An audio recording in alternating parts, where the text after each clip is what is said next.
Black single mom shelters, 20.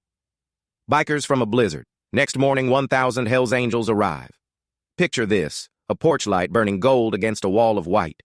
20 men in leather standing shoulder to shoulder in a blizzard, snow packed into their beards, engines ticking cold behind them on a dead highway. And in the doorway, a woman in a faded blue robe, one hand on her son's shoulder, looking out at all that danger and saying the last thing anyone expected her to say.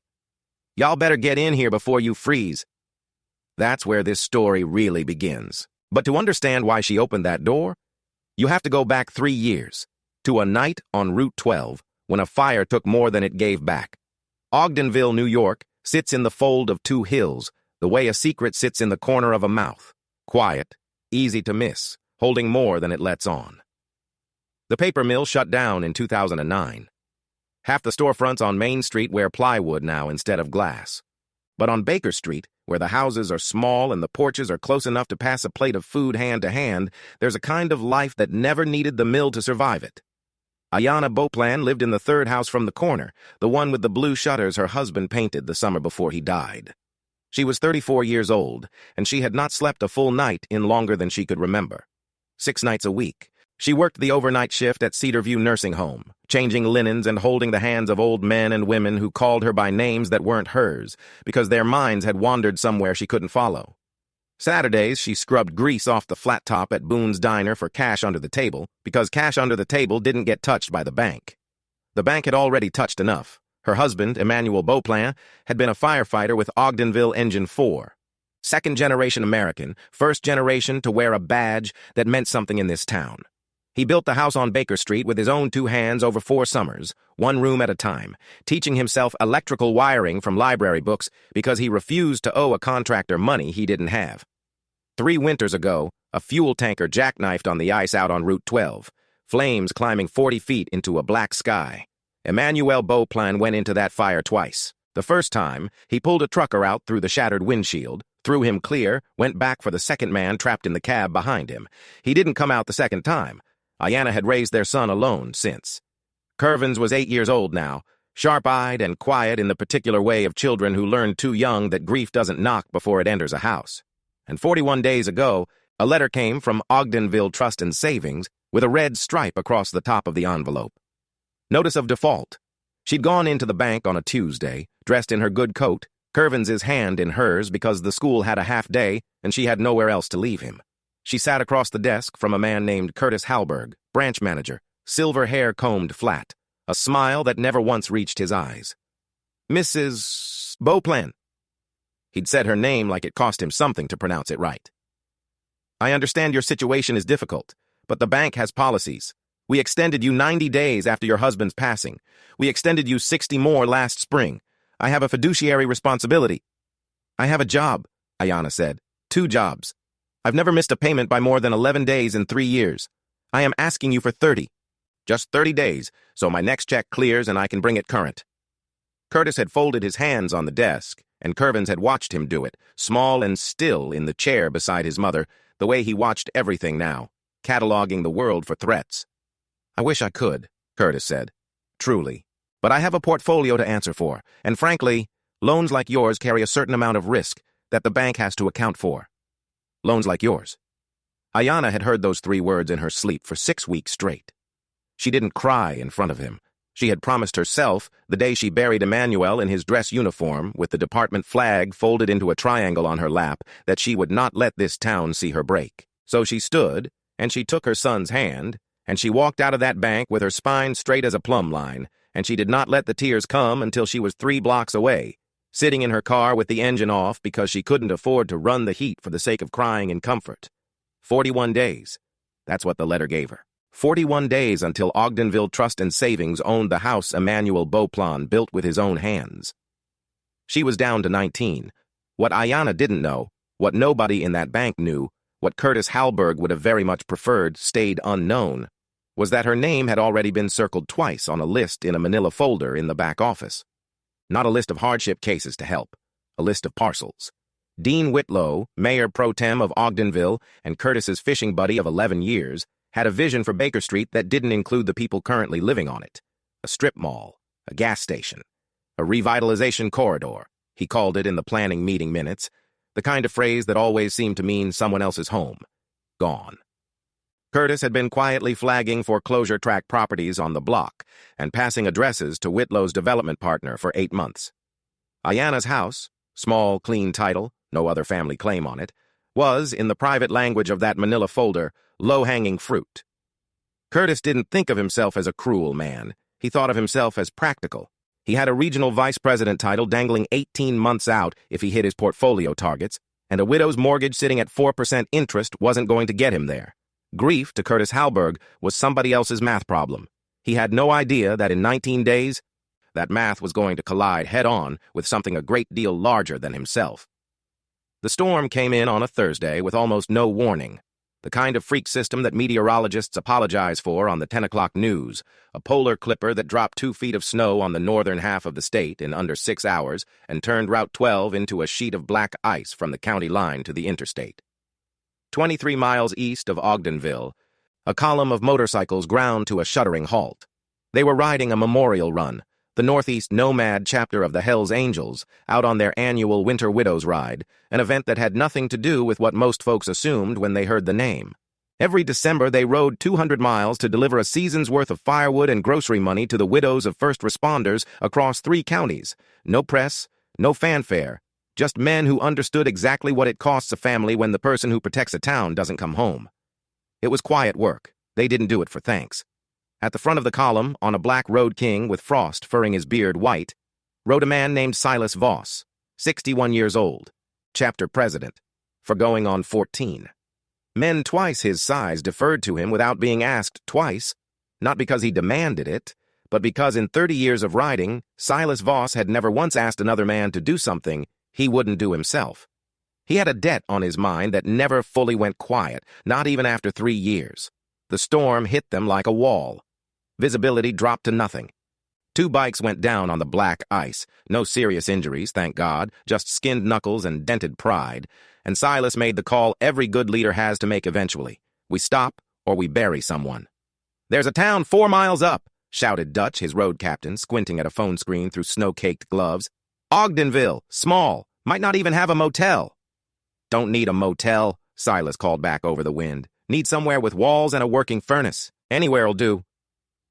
They rolled into Ogdenville at a crawl, 20 bikes trailing plumes of exhaust into a whiteout, engines groaning against the cold, headlights cutting weak cones through snow that fell sideways. Main Street was dead, every business dark, every awning sagging under 2 feet of white. They tried the Ogdenville Motor Lodge first, closed for the season, a hand-lettered sign in the window. The owner long gone to Florida. They tried the fire station. Locked. Empty. The county had consolidated services years back, and Ogdenville's engine house sat dark most nights now, a fact that put a peculiar ache behind Silas's ribs that he didn't examine too closely. They tried the church. No answer at the rectory. By the time they reached Baker Street, the temperature had dropped to 4 degrees, and dropping, wind chill somewhere well below 0, and 2 of the younger riders, brothers, couldn't have been past 25, had stopped talking entirely. That dangerous quiet that comes right before hypothermia stops being a warning and starts being a diagnosis. Silas killed his engine outside a small clapboard house with blue shutters, porch light burning steady against the storm like it had been left on for exactly this. He didn't know why he stopped there instead of the next house, or the one after that. He'd tell Ayanna later it was the light, how it was the only one on the whole block still lit at that hour, like someone inside hadn't given up on the night yet. He climbed the porch steps with snow to his shins and knocked. Inside, Ayanna heard the knock over the wind and went cold in a different way than the weather could account for. It was past midnight. Curvins was asleep on the couch under 2 quilts because she'd shut off the heat vents in his room to save the propane. Nobody good knocked on a door in Ogdenville at midnight in a blizzard. Her hand found the base of the reading lamp, heavy brass Emmanuel's grandmother's, before she even reached the door, some old instinct from 3 years of being a woman alone in a house at night. She looked through the side window first. What she saw did not match what she expected. Not a threat crouched and skulking, but a wall of men, backlit by their own dying headlights, snow thick on their shoulders like they'd been standing in it for years instead of minutes. The one closest to the door was enormous, 6'3" at least, gray beard crusted white, a patch on his leather vest that read Nomad in letters gone half invisible under the frost. Ayana's grandmother used to say that fear and recognition sometimes wear the same face on first glance, and you have exactly one breath to tell them apart. She opened the door 6 inches, chain still latched, lamp still in her free hand. "Ma'am." The big man's voice was rough with cold, but careful, deliberately gentle, the way a man speaks when he knows exactly how large he looks in a doorway at midnight. "I am real sorry to wake you. We got caught out in this storm, and we've got 2 young men out here who need to be somewhere warm in the next 20 minutes, or I'm going to have a real bad night. I'm not asking you to trust 20 strangers. I'm asking if there's anywhere in this town you can point us that's open." Ayana looked past him.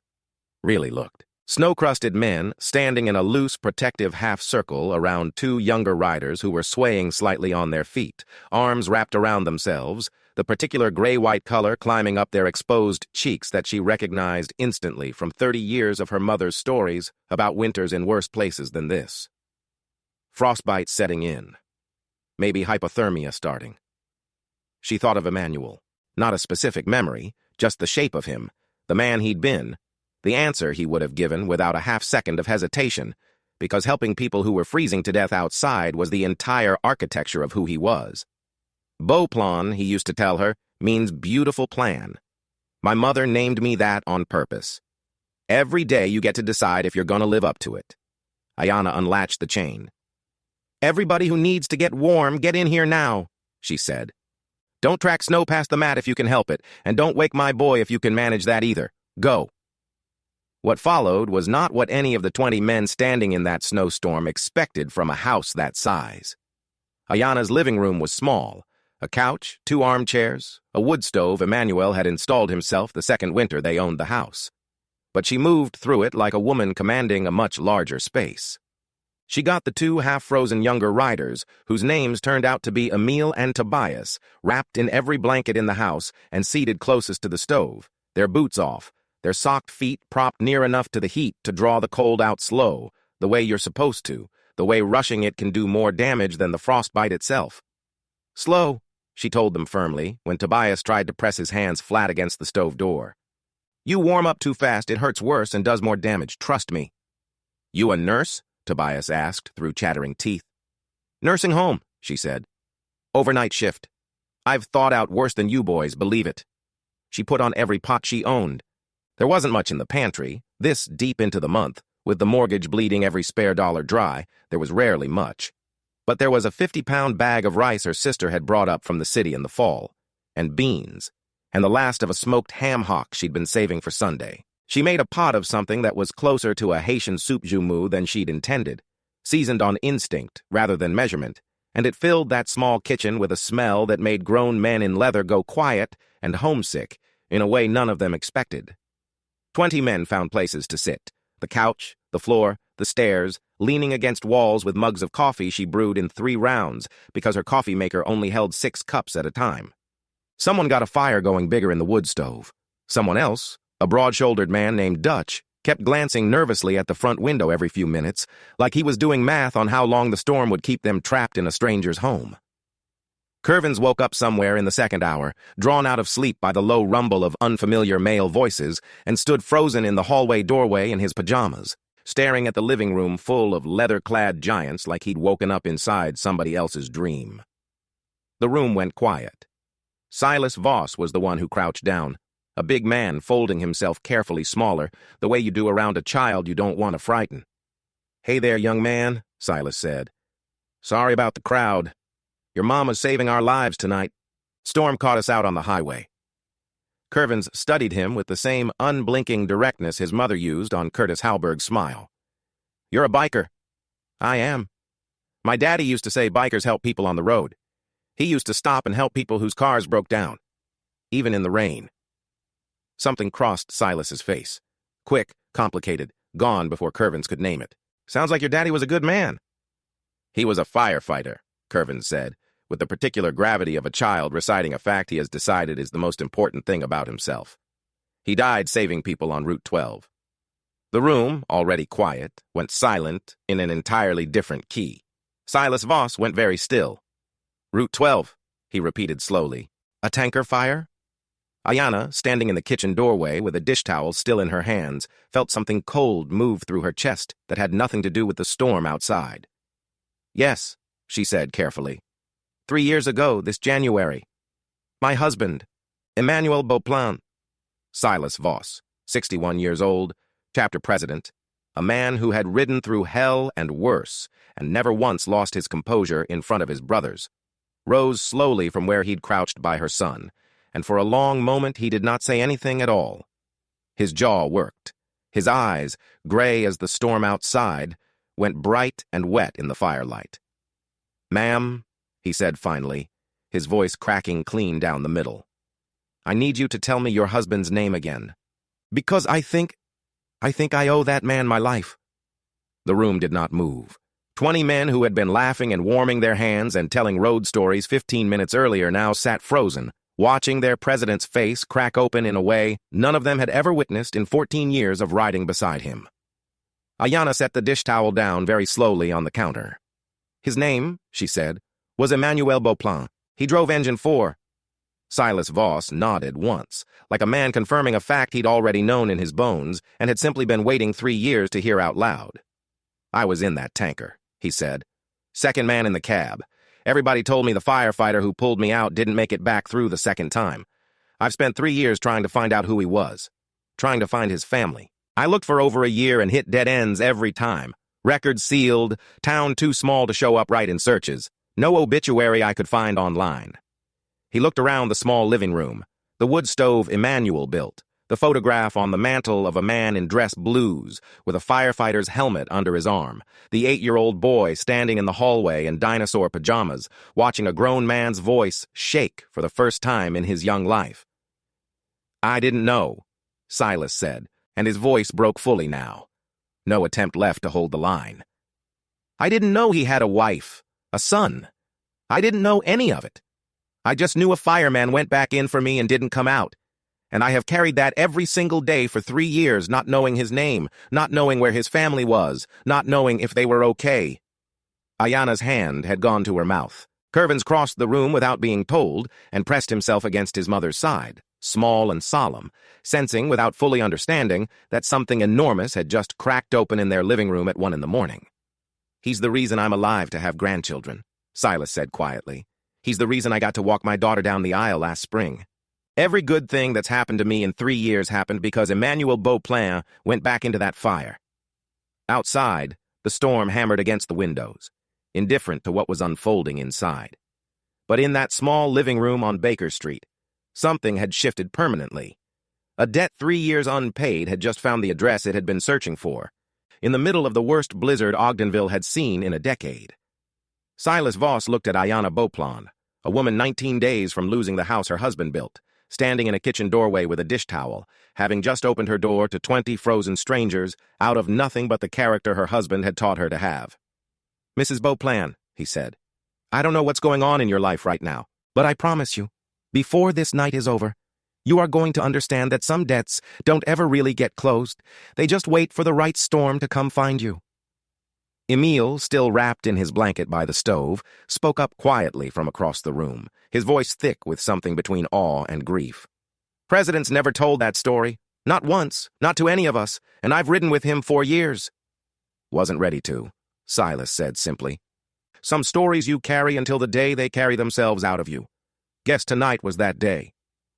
Ayana moved to the mantel and lifted down the photograph of Emmanuel in his dress blues, the one taken the year before he died. Department flag folded crisp behind his shoulder in the frame. She carried it back to the kitchen and set it gently on the table between them, angled so Silas could see it clearly. "That's him," she said. "That's the man who pulled you out." Silas studied the photograph for a long time, the steady eyes, the small, private half-smile of a man who took his work seriously, but never let it harden him. "He looks like somebody who knew exactly who he was," Silas said finally. "Didn't need the room to remind him." "He was," Ayana said. "Every day." Outside, the storm had not yet loosened its grip on Ogdenville. Snow still hammered sideways against the windows, and somewhere down Baker Street, a transformer groaned under the weight of ice and threatened briefly to fail before holding. But inside that small house, something had shifted that no storm could touch, A debt 3 years searching for an address had finally found its door, and 20 strangers who'd arrived as refugees from the cold were beginning, quietly, to understand they might not be strangers here much longer. Neither Ayanna nor Silas yet knew how true those words would turn out to be, or how many more men were about to hear this story before the sun came up. The name on the foreclosure morning came in slow and blinding, the storm finally spent, sunlight breaking hard off 2 feet of fresh snow until the whole street looked scrubbed clean and new. Ayanna woke to the smell of her own coffee brewing and the sound of shovels scraping concrete. She came downstairs to find her living room transformed, blankets folded in neat stacks, every mug washed and stacked in the drying rack, and through the front window, a small army of leather-clad men clearing her entire walkway, her porch steps, and, she squinted, a good portion of her elderly neighbor Miss O'Deal's driveway 2 doors down as well. Silas Voss stood on her porch with 2 cups of coffee, one held out toward her. "Hope you don't mind," he said. "Boys get restless if you don't give 'em something to do. Dutch already dug out 3 driveways on this block. Emil's checking your gutters.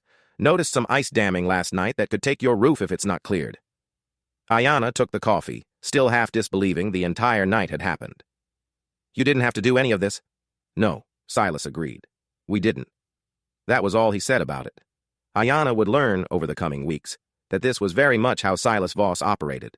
He did not narrate his own decency. He simply performed it and moved on to the next thing. Curvins came thundering down the stairs in his coat, already halfway into his boots, breathless with the particular joy of an 8-year-old who has woken up to discover his house full of motorcycles is not, in fact, a dream. Dutch, who turned out to have 3 grandkids of his own back in Buffalo, spent 20 minutes letting the boy sit on his idling bike in the driveway, engine rumbling low and steady beneath him. Curvins's face lit up brighter than Ayanna had seen it in longer than she wanted to admit. It was Emil, the young rider who'd nearly gotten frostbite the night before, who found the envelope. He'd gone to clear snow off the porch railing and knocked loose an avalanche that had built up against the front door frame, and taped just below the mail slot, half buried in ice, was a red-striped envelope that had apparently been sitting there since the mail carrier's last run before the storm hit. "Ma'am," Emil said, holding it out carefully, "this yours? Looks important." Ayanna's stomach dropped the moment she saw the red stripe. She knew exactly what it was without opening it, a second notice. The kind the bank sent as a courtesy 14 days before the final foreclosure filing, as if there was anything courteous left in the process by that point. She took it with hands that had gone very still, the particular stillness of a woman who has trained herself not to let strangers see her hands shake. Silas watched her face change. He didn't ask. He simply waited, the way a man waits who has learned that some doors open on their own timeline. "It's nothing," Ayanna said, folding the envelope and tucking it into her robe pocket. "Bank stuff." But Dutch, sharp-eyed, quiet, a former union steelworker who'd read 1,000 pieces of official correspondence in his life and could smell trouble in an envelope from across a yard, caught Silas's eye and gave the smallest shake of his head, the universal signal of "that's not nothing." They stayed for breakfast. Ayanna hadn't quite intended to feed 20 men a second meal, but somehow it happened anyway. Dutch produced a cooler from one of the saddlebags with 12 eggs and 2 pounds of bacon he'd apparently been carrying for the ride's own breakfast stops.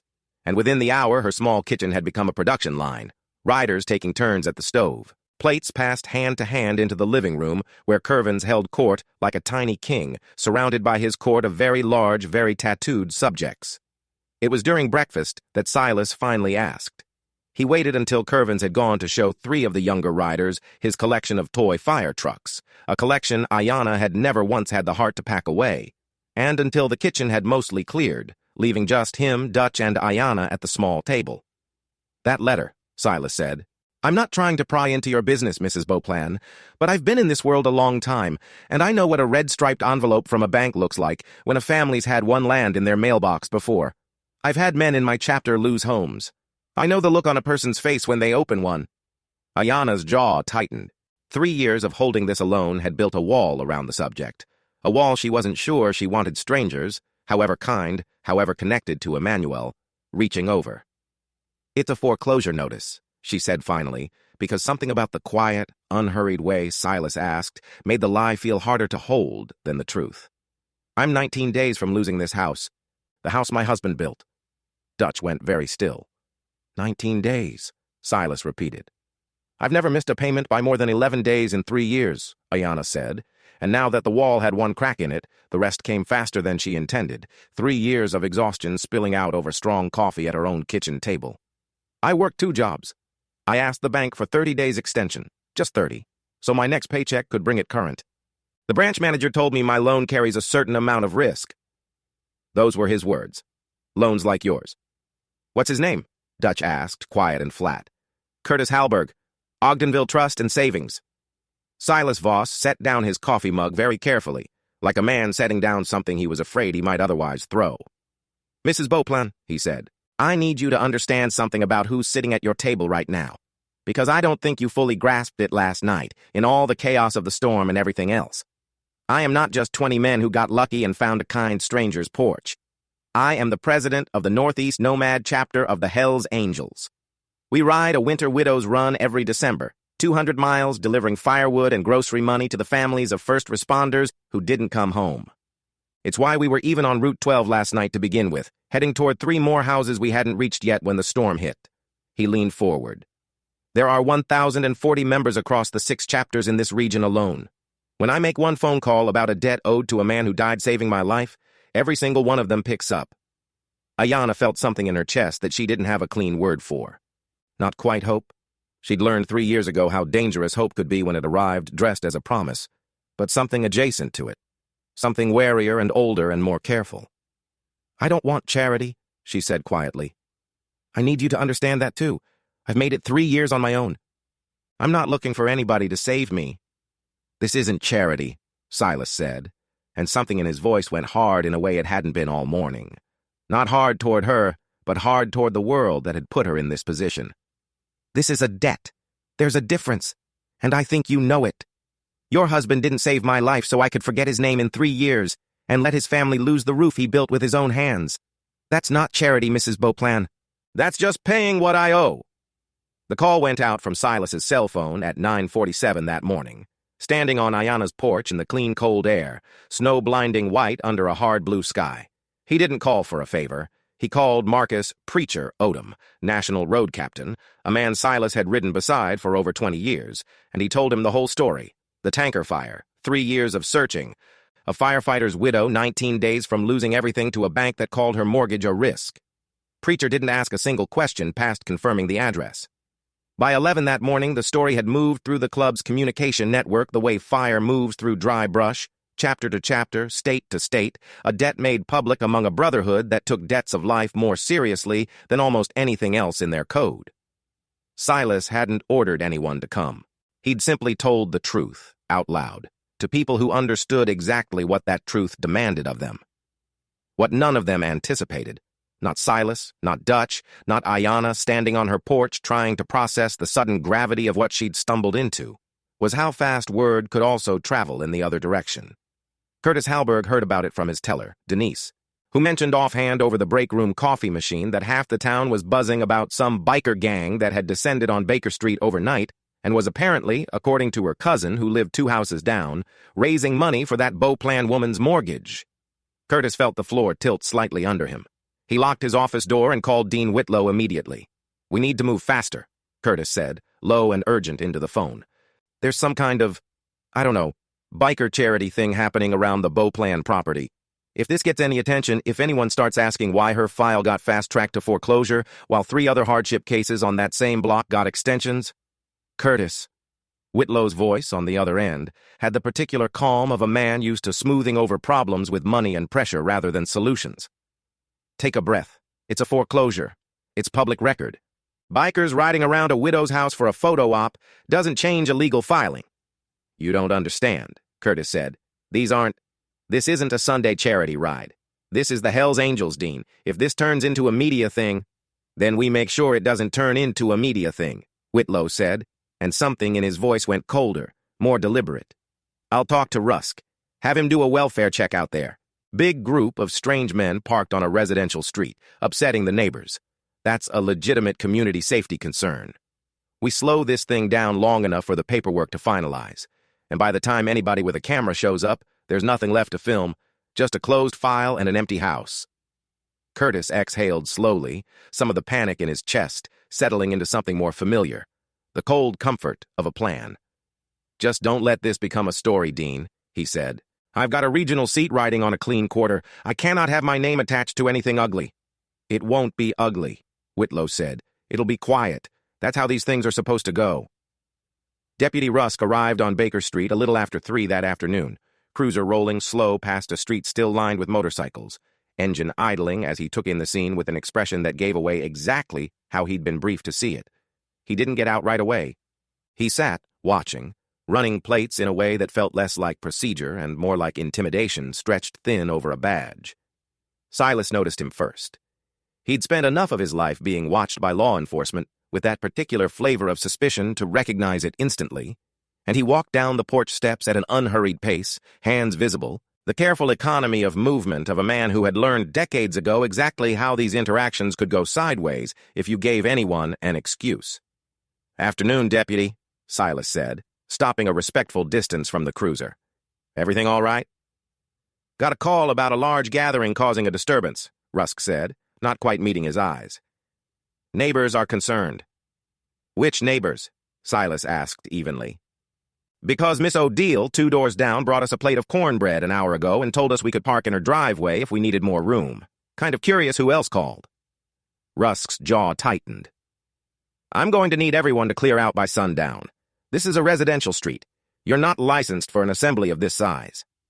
"We're not assembling anything, Deputy. We're guests in Mrs. Beauplan's home. Same as we'd be guests in anybody's home who took pity on 20 men caught in a blizzard. Last I checked, that's not against any ordinance I've ever heard of." Ayanna had come out onto the porch by then, arms crossed against the cold, watching the exchange with a stillness that belied how fast her heart was beating. She had lived in Ogdenville her whole life. She knew exactly what kind of welfare check got dispatched to a black woman's house on a Tuesday afternoon, and she knew exactly whose interests it tended to serve. "Deputy Rusk," she called out, her voice carrying clean across the yard. "These men cleared 6 driveways on this block this morning, including Miss O'Deal's and the Fentons at the corner. They fed 20 people breakfast out of their own coolers and didn't ask me for a dime. If you've got a real complaint, I'd like to hear which neighbor made it. Because I've lived here 11 years, and nobody on this street has ever called the sheriff over a group of men shoveling snow." Rusk's eyes flicked to her, then back to Silas. Then, for just a fraction of a second, toward his phone, sitting face up on the passenger seat, where a text from a number he answered to but wouldn't have wanted read aloud sat waiting. Make it look routine. Get them gone before this turns into something. He didn't have grounds. He knew he didn't have grounds. And Silas Voss, standing calm and immovable in the middle of that snow-packed street, made it very clear with nothing more than steady eye contact that he knew it too. "I'll be keeping an eye on the situation," Rusk said finally, which both men understood to be the sound of a threat retreating without admitting defeat. He pulled away slow, cruiser crunching over packed snow, and Silas watched him go, with an expression that had gone flat and unreadable in a way that made Dutch, standing behind him on the porch, mutter under his breath, "That man's dirty. Somebody sent him." "Yeah," Silas said quietly. "I think somebody did." That night, after most of the riders had bunked down in sleeping bags across her living room floor, the storm had cleared, but the roads were still treacherous, and nobody was in a hurry to leave a house that had started to feel, strangely and suddenly, like it belonged to all of them a little. Ayanna sat at her kitchen table with the red-striped envelope open in front of her for the first time since Emil had found it. Silas sat across from her, 2 mugs of tea between them, Curvins long asleep upstairs. 19 days, she said again, quieter now, more to herself than to him. "I keep doing the math, and it keeps coming out the same." "It's not going to come to that," Silas said. "You don't know this town," Ayanna said, and there was an old exhaustion in her voice that went beyond the mortgage, beyond even Emmanuel, the exhaustion of a woman who had watched enough promises evaporate to distrust even the kind ones. "You don't know how these things go here. Men like Curtis Halberg don't lose. They just find new ways to win quietly." Silas turned his mug slowly between his palms. "Mrs. Beauplan, I've been riding with the nomads for over 30 years, he said. "I have seen a lot of towns like this one, small places where 2 or 3 men with the right title get comfortable deciding who gets to keep what they've built. I'm not going to sit here and promise you the world's fair, because it isn't, and you already know that better than I do." He looked up and met her eyes, and there was something steady and unshakable in his face that reminded her, with a sharp pang, of the way Emmanuel used to look right before he did something he'd already decided was right, regardless of what it cost him. "But I will promise you this," Silas said. "Whatever Curtis Halberg thinks is about to happen to you on Baker Street, he has no idea what's actually coming." Outside, far beyond the quiet, snow-hushed street, phones continued to buzz in leather jacket pockets from Buffalo to Albany, to towns Ayanna Beauplan had never even heard of. Men reading a short, simple message that had begun to spread faster than anyone, even Silas, had fully anticipated. Firefighter's widow, 19 days from losing the house he built. Banks trying to bury the story. We don't let brothers' debts go unpaid. Winter Widows Run detour. Baker Street, Ogdenville. Be there by sunrise. By midnight, 400 replies had come back with a single word. Rolling. 1,000 headlights picture this. Ayanna Beauplan stepping out onto her porch at dawn in her housecoat, coffee mug halfway to her lips, and freezing solid at the sight in front of her. A river of headlights stretching from the end of Baker Street all the way to the vanishing point at the county line. Engines rumbling low like distant thunder, the whole sky behind them gone the color of a struck match. She would tell people later that the sound arrived before the sight did, a low, rolling hum that she felt in the floorboards of her own house before she understood what it was. That's this morning. But to understand how a quiet street in Ogdenville came to hold 1,000 motorcycles before 8 a.m., you have to go back to the night before, when the truth about a fire on Route 12 was about to be spoken out loud in a place that could no longer pretend not to hear it. The riders had begun arriving in waves through the night. First a trickle, a dozen bikes from the Albany chapter around midnight, then 30 more from Syracuse by 2 in the morning, engines cutting through a town that hadn't seen this much traffic on Baker Street since the mill closed. By 4, the county sheriff's non-emergency line had lit up with calls, and by 5, local news vans from 2 stations were already setting up tripods at the edge of the block, drawn by a tip nobody could quite trace back to its source, though Dutch had a guess or two about who might have made a call to a cousin who worked in local media. Silas hadn't slept. He'd spent the night on Ayanna's porch steps, coordinating parking logistics through a headset with Preacher and 3 other road captains, making absolutely certain that whatever happened on Baker Street that morning, it happened with total discipline. No chaos, no excuse for anyone to paint this gathering as anything other than exactly what it was. "Every bike parked single file," he told the arriving chapters as they rolled in. "Nobody blocks a driveway that isn't ours to block. Nobody so much as jaywalks. We are guests on this street, same as we were guests in her house. We act like it." By 7:30, the count had crossed 900. By the time Ayanna stepped onto her porch at 8, it had passed 1,040. Curvins stood beside her, pressed against her leg, his mouth hanging open, taking in a sight that no 8-year-old in Ogdenville, New York would ever see again in his lifetime. Miss Odile had come out onto her own porch 2 doors down, hand pressed flat against her chest. Windows up and down the block filled with faces that hadn't seen this much of the outside world arrive on their doorstep in a generation.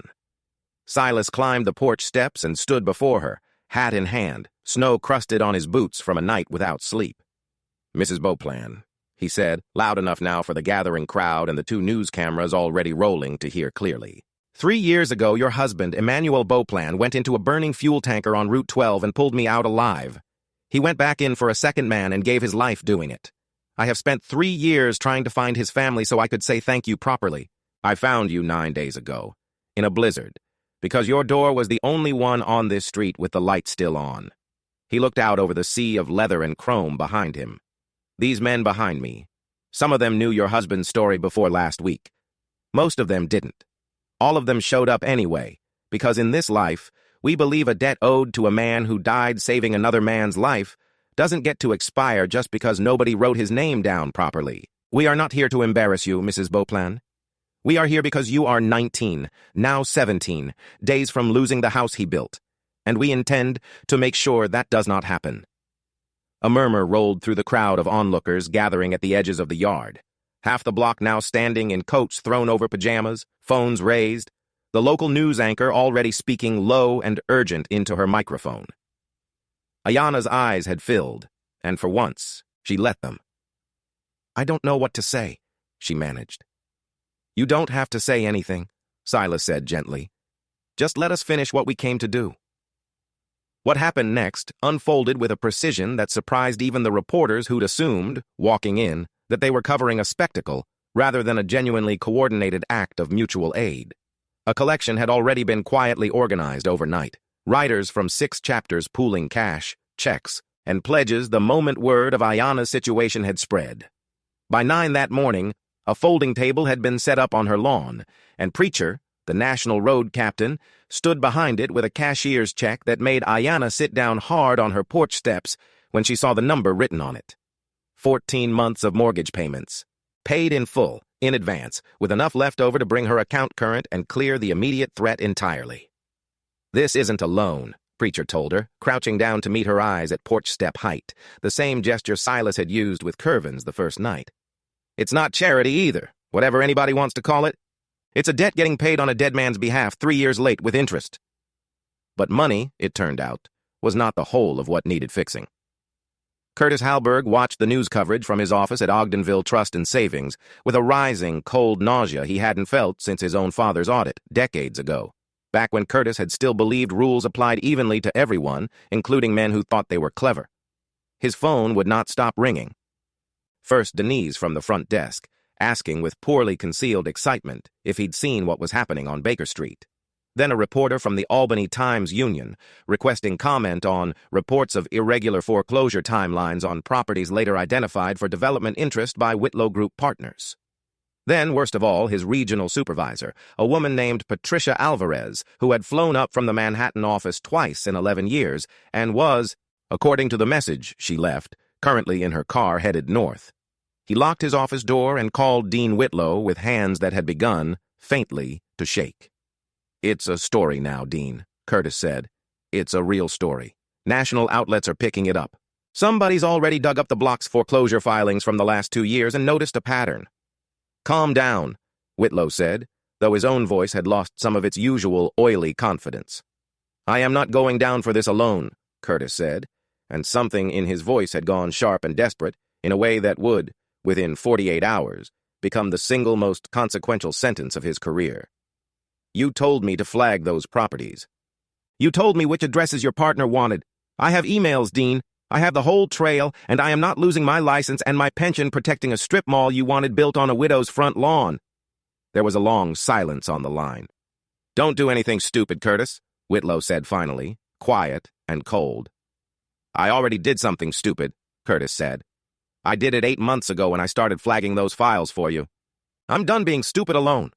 He hung up, and for the first time in 11 years of comfortable, quiet corruption, Curtis Halberg understood exactly how thin the ground beneath men like Dean Whitlow really was, and how fast it could give way once someone with less to lose than a mayor's seat decided to stop protecting it. By early afternoon, the fair lending investigation that would eventually unravel the entire scheme had already begun, though nobody on Baker Street knew it yet.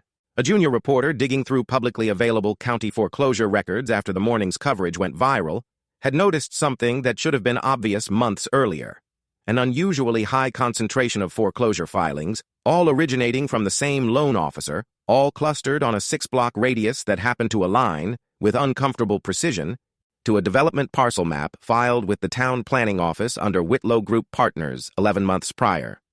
The story that ran on the 6 o'clock news that evening was no longer about a biker gang and a widow's mortgage. It was about a pattern. Within 72 hours, the New York State Department of Financial Services had opened a formal inquiry into Ogdenville Trust and Savings lending practices on Baker Street and 3 adjacent blocks. Curtis Halberg, facing the very real prospect of federal fair lending charges, made the calculation every cornered man eventually makes. He retained a lawyer and began cooperating, handing over 8 months of email correspondence between himself and Dean Whitlow that laid out, in Curtis's own careful, damning language, exactly how problem loans had been selected and fast-tracked toward foreclosure to clear parcels for a development deal neither man had ever disclosed to the town council. Dean Whitlow would resign his position as mayor pro tem within the week, citing personal reasons in a statement that fooled absolutely no one. But that reckoning was still unfolding in the distance, slow and structural, the way real justice usually does.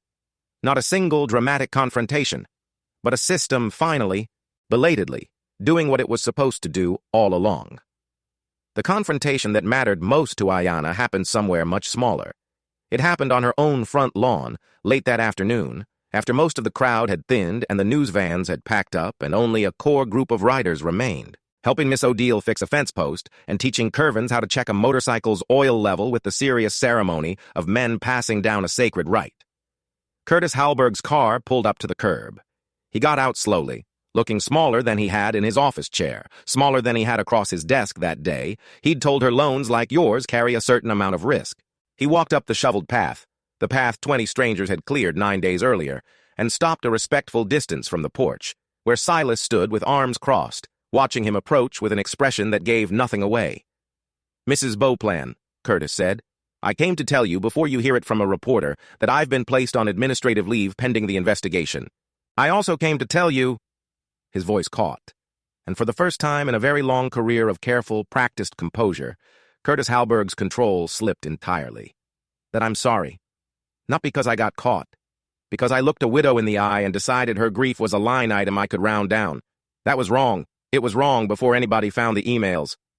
Ayanna studied him for a long moment. Curvins had gone quiet beside her, watching, absorbing this too. Another lesson in a week that seemed determined to teach him everything about how the world actually worked, both its cruelty and, unexpectedly, its capacity for repair. "I'm not going to pretend that fixes anything," Ayanna said finally. "You made a choice.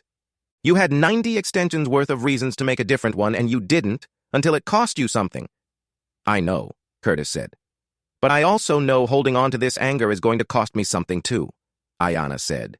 And there was Emmanuel in her voice now, unmistakably, the particular grace he'd carried that she had spent 3 years trying to relearn how to access without him beside her. "I'm not interested in destroying you, Mr. Halberg. The investigation will do what it does. I'm interested in my son growing up watching his mother choose something other than bitterness, even when bitterness is earned. She didn't forgive him fully, not that day, not with words, but she didn't slam the door either, and something about the specific, unglamorous mercy of that, not absolution, just the refusal to become cruelty's mirror, settled something in Silas Voss's chest that he hadn't realized was still unsettled. He recognized it. It was exactly the kind of choice Emmanuel Beauplan would have made. That night, after Curtis had driven away, and the last of the visiting riders had begun the long process of finding places to camp or bunk for the evening, Silas sat once more at Ayanna's kitchen table, the mortgage crisis behind her now, replaced by something that felt, for the first time in 3 years, like the beginning of solid ground. "There's more coming," he told her quietly. "Preacher already got calls from 2 other chapters wanting to set up a permanent fund for first responder families in this region who fall on hard times. Something with your husband's name on it, if you'll let us." Ayanna looked out the window at the porch light, still burning, still the same light that had drawn 20 freezing men to her door 9 days earlier. "He'd like that," she said. "He always said the whole point of what he did was that nobody should have to burn alone, even if it cost him everything." "It didn't cost him everything," Silas said. "Not everything. It cost him his life, and that's the worst kind of cost there is. But it didn't cost him you. It didn't cost him that boy upstairs who already knows how to check a motorcycle's oil level better than half my chapter." Ayanna laughed, a real laugh, surprised out of her, the first one Silas had heard from her since the night of the storm. "There's one more thing," Silas said, and something in his voice shifted, softer now, more careful. "Tomorrow morning, before everybody rides out, I want to bring something by, something small. I think you'll understand when you see it." Ayanna didn't ask what it was. She had learned, in 9 short days, that some things were better left to arrive exactly when they were meant to. Before Silas left the kitchen that night, he lingered a moment longer at the door, hat in his hands, looking back at the wood stove Emmanuel had installed, the mantel photograph of a man in dress blues, the quiet architecture of a life built carefully around loss. "Can I ask you something?" he said. 9 days ago, in the worst storm this town's seen in a decade, you opened your door to 20 strangers you had every reason to turn away. Most folks wouldn't have. Most folks would have called it common sense to keep that door shut. Ayanna considered the question longer than he expected. "Emmanuel used to say fear makes good sense, feel like the only kind of sense there is," she said finally. "But he never once let it be the only voice in the room. I think some part of me has been trying to keep that alive in this house even after he wasn't in it anymore. Not for you, for Curvins. I wanted him to grow up in a house where the door still opens for people who need it, even when opening it is frightening. Especially then." Silas nodded slowly, turning his hat once in his hands. "Your husband sounds like he built more than a house," he said. He did, Ayanna said. He just didn't get to see how much. Outside, one by one, the visiting chapters began settling in for the night. Some in the modest rooms Miss Odile and two other neighbors had opened up without being asked twice. Others simply bedding down beside their bikes under wool blankets and the clear, hard cold of a sky finally scrubbed clean of storm clouds. Dutch took first watch on the porch, more out of habit than necessity. The old Union steelworker's instinct to stand guard over something worth protecting. Curvins fell asleep that night, still talking about oil filters and kickstands.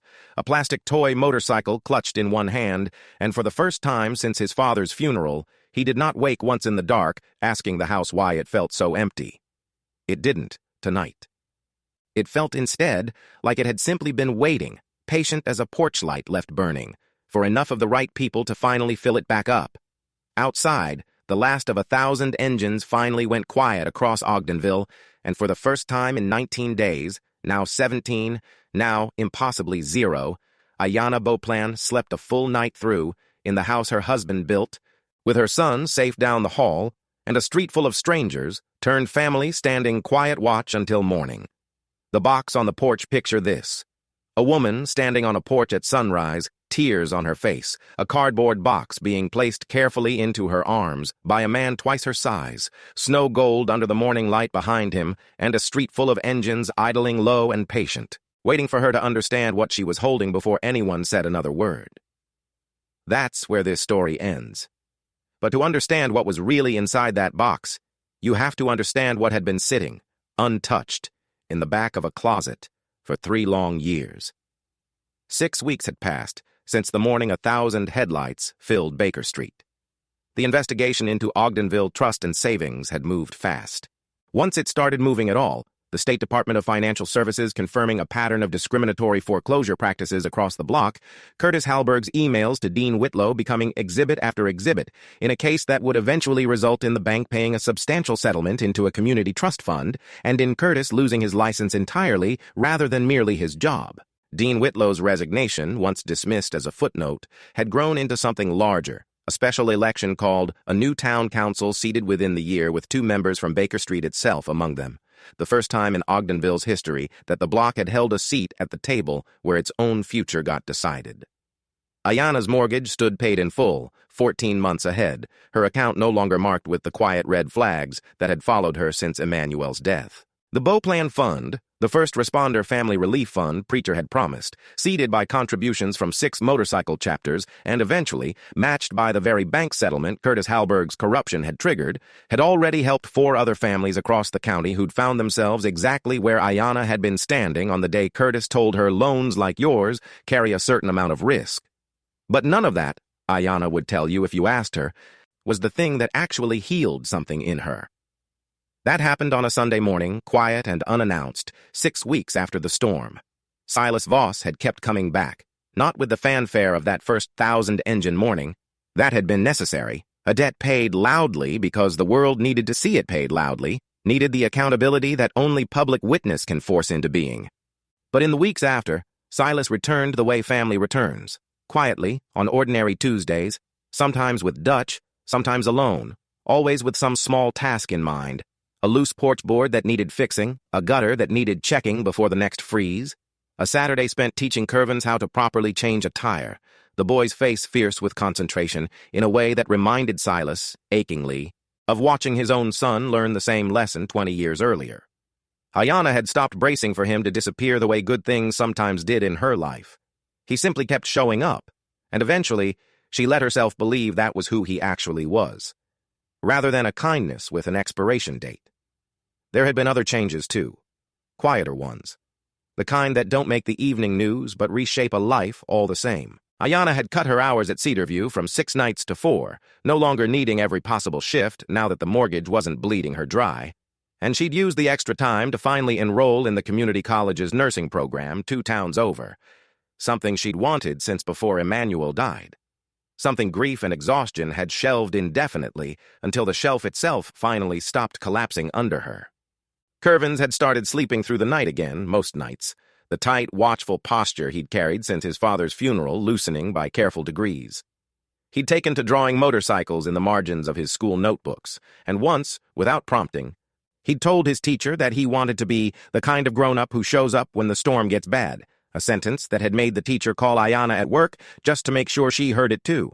Baker Street itself had changed in ways nobody quite expected. The settlement money flowing into the community trust fund had gone toward real repairs. New roofing for 6 houses on the block, a reopened corner grocery that had shuttered during the mill's decline, streetlights that finally worked all the way down to the intersection instead of flickering out halfway. The strip mall Dean Whitlow had wanted never broke ground. The parcel maps filed under Whitlow Group Partners were quietly withdrawn within the month, and the land stayed exactly what it had always been. Someone's home, someone's porch, someone's light left on. It was on one of those ordinary Tuesdays, while helping Ayanna clean out the hall closet to make room for Curvins's growing collection of school projects, that Silas found the box. Small, cardboard, sealed with tape that had gone brittle and yellow with age, shoved into the very back corner behind a stack of winter coats. Ayanna went very still when she saw him holding it. "That's," she started, then stopped. "You don't have to explain," Silas said gently, setting it down carefully like it might still hold something fragile enough to break. "I recognize a box like this. Every family that's lost somebody sudden has one somewhere in the house. The things you couldn't look at yet. The things you couldn't throw away either." Ayanna sat down slowly on the edge of the hallway bench, the same bench Emmanuel had built the same summer as the porch railing. "It's his," she said quietly, "from his locker at the station. They gave it to me at the funeral. I couldn't open it. Every time I tried, I'd get the tape half peeled and just stop. 3 years, and I've moved that box from one closet to another 4 times without ever once looking inside." Silas sat down beside her, careful of the space between them, the particular respect of a man who understood that grief has its own geography, and you don't walk into someone else's without an invitation. "You don't have to open it today," he said. "You don't have to open it ever, if that's what you need. Some things get to just be carried closed." Ayanna looked at the box for a long time. Then, slowly, she reached out and set her hand flat against the lid, not opening it. Not yet. Just resting her palm there the way she used to rest it against Emmanuel's chest in the mornings, feeling for the steady rise and fall that had once been the surest thing in her whole world. "I think I'm ready now," she said. "I don't think I would have been 6 weeks ago. I think I needed to stop being the only one carrying it first." What was inside the box, when she finally peeled back the brittle tape with Silas sitting quietly beside her, was smaller and more devastating than either of them expected. A spare set of station keys. A faded photograph of Emmanuel and his crew from Engine 4, laughing at something outside the frame. A worn leather work glove, singed slightly at the fingertips, the mate to one Ayanna still had folded in a drawer upstairs, though she'd never let herself put the two together and understand what that meant until this exact moment. And at the very bottom, folded into a small, careful square, a piece of notebook paper that Ayanna recognized instantly as her husband's handwriting. It was a letter. Undated, unaddressed, the kind of thing firefighters sometimes wrote and left in their lockers without ever quite explaining why, a private ritual half the department kept and never spoke about aloud. Words written down in case the version of themselves that came home that night wasn't the one who'd left that morning. Ayanna read it once, silently, her hand pressed hard against her mouth. Then she read it a second time out loud, her voice breaking clean in half by the third line, Silas sitting perfectly still beside her, letting her carry the reading the whole way through without once reaching to take the paper from her hands. "Ayanna, if you're reading this, I already know you're stronger than you think you are right now. Raise our boy soft where the world tries to make him hard, and hard where the world tries to make him small. Keep the porch light on. Somebody's always looking for it, even when they don't know they're looking. That's the whole job, baby. That's the whole point of everything I ever did. Keep the light on. I love you both more than this house, more than this town, more than my own name." Emmanuel. The hallway was silent for a long moment. Or, outside, Curvins's laughter drifted in faintly from the yard, where Dutch had him hunting for the last patches of dirty snow to stomp into slush, oblivious to the moment unfolding inside. "He knew," Ayanna whispered finally. "He knew something like this might happen someday, and he still went in that second time." "That's who he was," Silas said, his own voice rough. "A man who already knew the cost and paid it anyway because the alternative was living with himself, having not paid it." Ayanna folded the letter back along its careful, worn creases and pressed it flat against her chest, the way she used to press her palm against his. He told me to keep the light on, she said. I didn't even know I was doing exactly what he asked that night in the storm. I thought I was just being decent. I didn't realize I was following instructions he left behind 3 years before I needed them. Maybe that's what decency actually is, Silas said quietly. Following the instructions good people leave behind, even after they're gone. Even when we don't know we're doing it. They sat together a long while after that, the singed leather glove resting between them on the bench, neither of them in any hurry to move. Eventually, Silas spoke again, slower this time, choosing his words with a care Ayanna hadn't heard from him before. I want to tell you something I haven't said out loud to anybody, he said. Not to my chapter, not even to Dutch, and he's been my road captain 20 years. When I went into that tanker that night, I wasn't supposed to be on that stretch of highway at all.